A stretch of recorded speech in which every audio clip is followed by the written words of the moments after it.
எல்லோருக்கும் வணக்கம். 5 நிமிடம் அறிவியலுக்கு உங்களை மறுபடியும் வரவேற்கிறேன். சரி, யோசிச்சு பாருங்க. உங்க கிச்சனுக்குள்ள போறீங்க, ஃப்ரிட்ஜை திறக்கறீங்க, கையில ஒரு பொருள் எடுக்கறீங்க. அதுல இருக்கிற அந்த எக்ஸ்பைரி டேட்டை பார்த்ததும், அச்சச்சோ, இது தூக்கி போடணுமா இல்ல சாப்பிடலாமா? நம்ம எல்லாருக்குமே இந்த டவுட் வந்திருக்கும் இல்லையா? வாங்க, இன்னைக்கு இந்த குழப்பத்துக்கு ஒரு முடிவு கட்டுவோம். நம்ம எல்லாருமே இந்த ஒரு மொமெண்ட்டை ஃபேஸ் பண்ணியிருப்போம். ஃப்ரிட்ஜ்லேருந்து அந்த தயிர் டப்பாவையோ இல்ல பால் பாக்கெட்டையோ எடுப்போம், தேதியை பார்ப்போம். ஐயோ, நேத்து எக்ஸ்பைரி ஆயிடுச்சே! உடனே ஒரு சின்ன ஹார்ட் அட்டாக் வந்த மாதிரி இருக்கும். இத சாப்பிடலாமா இல்ல நேரா குப்பைக்கு தானா? இந்த குழப்பம் இருக்கே அப்பா! நம்மளோட இந்த சின்ன குழப்பம் எவ்வளவு பெரிய பிரச்சனையை உருவாக்குது தெரியுமா?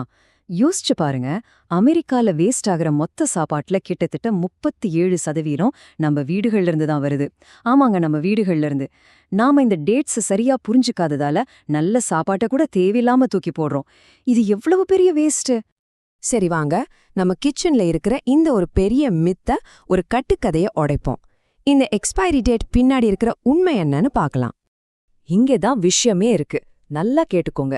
அந்த லேபிள்ல இருக்கிற தேதி பெரும்பாலும் அதோட குவாலிட்டிய பத்தி தான் சொல்லுதே தவிர சேஃப்டிய பத்தி இல்ல. சிம்பிளா சொல்லணும்னா, இந்த தேதிக்குள்ள சாப்பிட்டா டேஸ்ட் சூப்பரா இருக்கும்னு அந்த கம்பெனி சொல்ற ஒரு கேரண்டி தான் அது.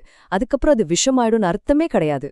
ஓகே, அப்போ அந்த பாக்கெட் மேல இருக்கிற விதவிதமான லேபிள்களுக்கு உண்மையிலே என்ன அர்த்தம்? வாங்க, அதை டீகோட் பண்ணுவோம். இத மட்டும் மனசுல நல்ல பதிய வச்சுக்கோங்க. பெஸ்ட் பைனா கெட்டு போச்சுன்னு அர்த்தம் இல்ல.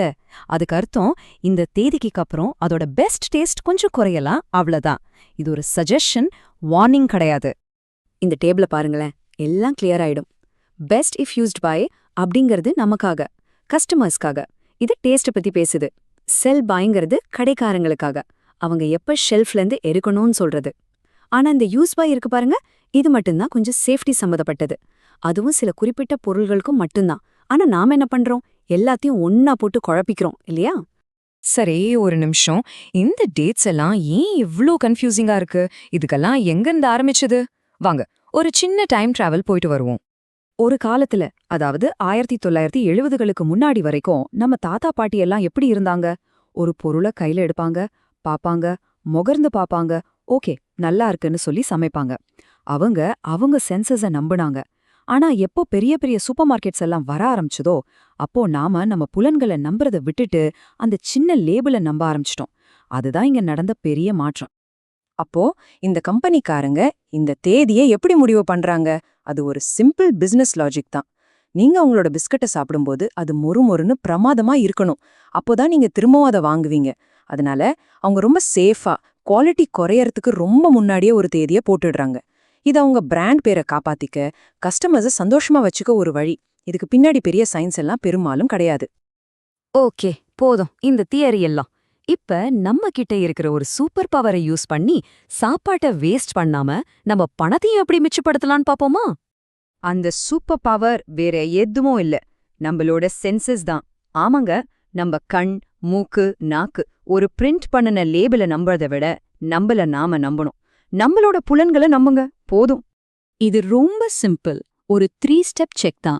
1, பாருங்க, ஏதாவது கலர் மாறி இருக்கா, பூஞ்சை பிடிச்சிருக்கா, ஒரு மாதிரி வழவழன்னு இருக்கான்னு பாருங்க. 2, ஸ்மெல் பண்ணுங்க. ஏதாவது கெட்ட வாசனை, புளிச்ச வாசனை வருதான்னு செக் பண்ணுங்க. 3, இது ரெண்டும் ஓகேனா ரொம்ப சின்னதா ஒரு வாய் வச்சு டேஸ்ட் பண்ணி பாருங்க. அவ்வளவுதான். இதுதான் உண்மையான ஃப்ரெஷ்னஸ் டெஸ்ட். ஆனா ஒரு நிமிஷம், எல்லாத்துக்கும் இதே ரூல் கிடையாது. பாஸ்தா, பிஸ்கட், கேன்ல இருக்கிற உணவுகள்லாம் தேதிக்கு அப்புறமும் ரொம்ப நாளைக்கு நல்லா இருக்கும். முட்டை கூட ஃப்ரிட்ஜ்ல வச்சா 5 வாரம் வரைக்கும் ஓகே தான். ஆனா இந்த இறைச்சி, மீன், பேபி ஃபார்முலா மாதிரி விஷயங்கள்ல கொஞ்சம் ஜாக்கிரதையா இருக்கணும். இதுக்கெல்லாம் அந்த யூஸ் பை தேதியை பார்க்கறது நல்லது. சூப்பர்! இப்போ நம்ம வீட்ல என்ன பண்ணணும்னு நமக்கு தெரிஞ்சிடுச்சு. சரி, நாம பண்ற இந்த சின்ன விஷயம் எப்படி ஒரு பெரிய மாற்றத்தை கொண்டு வருதுன்னு பார்க்கலாமா? இந்த சார்ட்டை பாருங்க. ஷாக்கிங்கா இருக்குல்ல? மொத்த ஃபுட் வேஸ்ட்ல ஹோட்டல், கடை எல்லாத்தையும் விட நம்ம வீடுகள்ல இருந்து தான் 37% வேஸ்ட் ஆகுது. அதாவது இந்த பிரச்சனைய சரி பண்றதுல நமக்கு எவ்வளவு பெரிய பங்கு இருக்குன்னு பாருங்க. நாம மாறினா இந்த நம்பர் கண்டிப்பா மாறும்.